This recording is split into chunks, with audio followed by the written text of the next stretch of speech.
আসসালামু আলাইকুম রহমতুল্লাহি ওয়া বারাকাতুহু। আলহামদুলিল্লাহি ওয়া কাফা ওয়া সালামুন আলা ইবাদিহিল্লাযীনা ইসতাফা, আম্মা বা'দ। সুপ্রিয় দর্শক, আমি আমার আগের আলোচনায় বলেছিলাম যে আমরা যদি ইবাদতগুলো নিজের মন মতো করি, সুন্নত তরিকায় যদি না করি, তাহলে সে ইবাদতের 2 পয়সার মূল্য আল্লাহ পাকের কাছে থাকবে না। সে ইবাদতগুলো ফেলে দেওয়া হবে, সে ইবাদতগুলোর গ্রহণযোগ্যতা আমরা লাভ করতে পারবো না। যে বিভিন্ন বেদাত গুলো আমাদের সমাজে প্রচলিত আছে, যে আমরা এগুলোকে আসলে ইবাদত মনে করে করতেছি। এর মধ্যে অনেকেই আছে আমরা না জেনে না জানার কারণে এই বেদাত গুলো আমরা করতেছি, কিংবা অনেক সময় যে আমরা আমাদের বাপ দাদা থেকে দেখে দেখে আসতেছি যে সকলে এইভাবে করতেছে, আমরাও সেভাবে করতেছি, যার কারণে সেগুলো থেকে উত্তোলনের কোনো পথ আমরা কখনো খুঁজি না, কখনো আমরা ওইগুলোকে জানতে আগ্রহী না।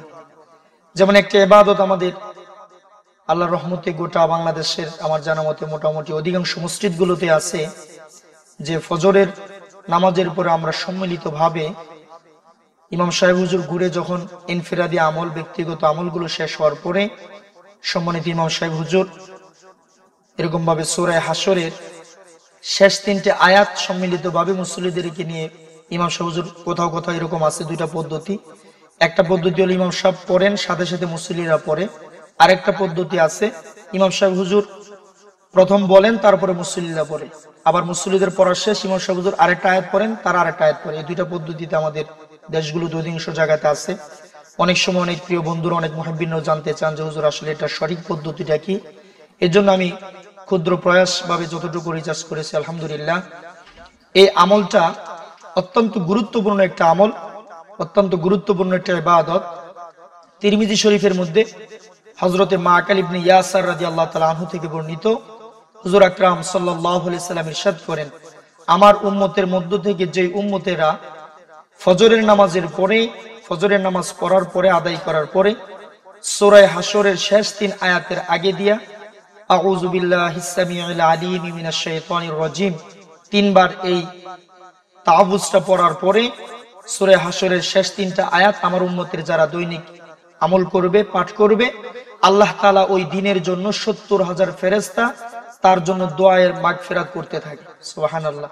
আল্লাহ পাকের পক্ষ থেকে 70,000 ফেরেশতা ওই বান্দা কিংবা ওই বান্দির জন্য যিনি পাঠ করবেন, ওনার জন্য সকাল থেকে নিয়ে সন্ধ্যা পর্যন্ত দোয়ায়ে মাগফিরাত করতে থাকেন। ঠিক তদ্রূপ হুজুর আকরাম সাল্লাল্লাহু আলাইহি সাল্লাম এটাও ওই হাদিসে আছে যে ঠিক সেইভাবে একইভাবে মাগরিবের নামাজের পরেও যে ব্যক্তি, আমার যে উম্মতটা এরকম ভাবে আউযু বিল্লাহিস সামিউল আলিম মিনাশ শাইতানির রাজিম 3 বার পড়ার পরে সূরা হাশরের ওয়াল্লাহুল্লাযী লা ইলাহা ইল্লাহু আলিমুল গায়বি ওয়াশ শাহাদাতি ওয়ার রহমানির রহিম থেকে নিয়ে এই 3টা আয়াত তেলাওয়াত করবে, সমস্ত রাত্রি ভর 70,000 রহমতের ফেরেশতারা তার জন্য দোয়া মাগফিরাত করতে থাকবে।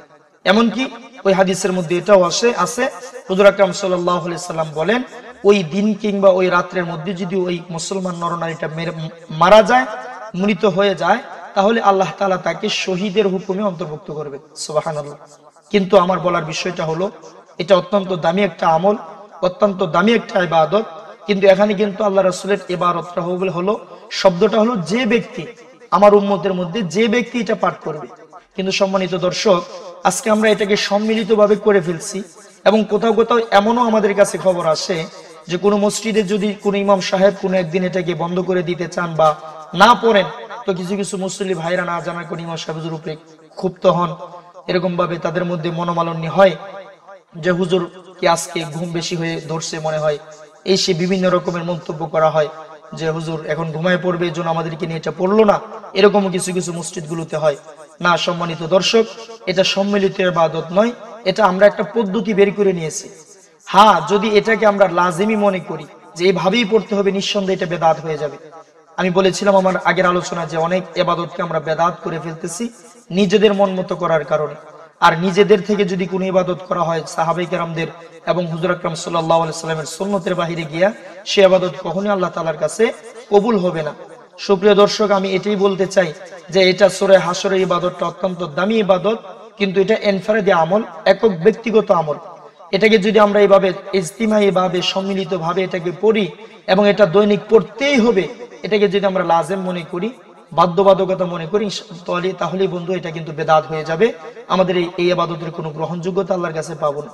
যেমন দুইটা সমস্যা আমাদের সমাজে হচ্ছে দেখেন, একটা হলো এটাকে আমরা ফজরের পরে লাজেম মনে করি এবং আমরা সকলে পড়ি। আল্লাহ রাসূলের হাদিস কিন্তু যে ব্যক্তি ফজরের পরে এবং মাগরিবের পরে পড়বে, দোনো বেলায় পড়া যায়, দুই বেলার পড়ার কথা আছে, কিন্তু আমরা কিন্তু আমাদের দেশগুলোতে, আমাদের মসজিদগুলোতে শুধুমাত্র সকালবেলা এটাকে লাজেম করি, মাগরিবের পরে কিন্তু মাগরিবের নামাজের পরে এটাকে কেউ পড়ার চিন্তাও করি না, যার যার ভাবে হুট করে আমরা মসজিদ থেকে বের হয়ে যাচ্ছি।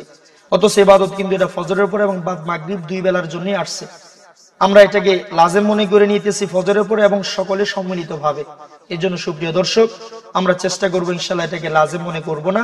হ্যাঁ, একটা সুরত আছে, যদি কোনো মসজিদের মধ্যে মুসল্লিরা না পারার কারণে যে ইমাম সাহেব হুজুর বললে তারপরে যদি সকলে পড়ে, তাহলে এটা পড়তে সহজ হয় এবং অনেকে জানে না, মুখস্থ করতে এটা সহজ হয়, তাহলে যতদিন মুসল্লিদের মুখস্থ না হবে ততদিন ইমাম সাহেব হুজুর এটা পড়তে পারবেন, অন্যদেরকেও পড়াইতে পারবেন, শিক্ষা দেওয়ার নিয়তে। এটাকে আমল মনে করা যাবে না, ইজতেমাই আমল মনে করা যাবে না। যখন সমস্ত মুসল্লিরা যারা প্রত্যেকদিন যারা মসজিদে আসেন কন্টিনিউ মুসল্লি, যখন সকলের এটা সূরা হাসরটা মুখস্থ হয়ে যাবে, ইমাম সাহেব হুজুর সকলের কাছ থেকে শুনবেন যে এখন আলহামদুলিল্লাহ আপনারা ইনফারিদি ভাবে ফজরের পরেও পড়বেন এবং মাগরিবের পরেও আউযু বিল্লাহিস সামিল আলিম মিনাশ শাইতানির রাজিম পড়ার পরে ইনশাআল্লাহ এটা আমরা তিনবার, এটা পড়ার পরে সূরা হাসরের শেষ 3 আয়াত আমরা তেলাওয়াত করব। ফজরের পরে পড়লে সমস্ত দিন 70,000 রহমতের ফেরেশতারা আমাদের জন্য দোয়া মাগফিরাত করবেন। মাগরিবের পরে পড়লে ফজর পর্যন্ত সারা রাত্রি ভর 70,000 রহমতের ফেরেশতারা আমাদের জন্য দোয়া মাগফিরাত করবেন। আর ওই রাত্রে কিংবা দিনে যদি মরে যাই, সম্মানিত প্রিয় দর্শক, আল্লাহ রাসূল বলেন আপনাকে আমার মৃত্যুটা শহীদি মরণ হবে। এত সুন্দর একটা দামি ইবাদতকে যে পদ্ধতিতে আপনাদের সামনে আমি বর্ণনা করেছি, আশা করি ইনশাআল্লাহ এই পদ্ধতিতে সকলে করার চেষ্টা করবেন। আল্লাহ পাক আমাদেরকে সমস্ত মনোমালিন্যতা ভুলে গিয়ে, দ্বিধাদ্বন্দ্ব ভুলে গিয়ে সঠিক পথে চলিয়া সঠিকভাবে ইবাদত করিয়া মহান আল্লাহ তাআলার প্রিয় বান্দা বান্দি হয়ে পৃথিবী থেকে মৃত্যুবরণ করার তৌফিক দান করুন। আমিন। ওয়া আখিরু দাওয়ানা আলহামদুলিল্লাহি রাব্বিল আলামিন। আসসালামু আলাইকুম ওয়া রাহমাতুল্লাহি ওয়া বারাকাতুহু।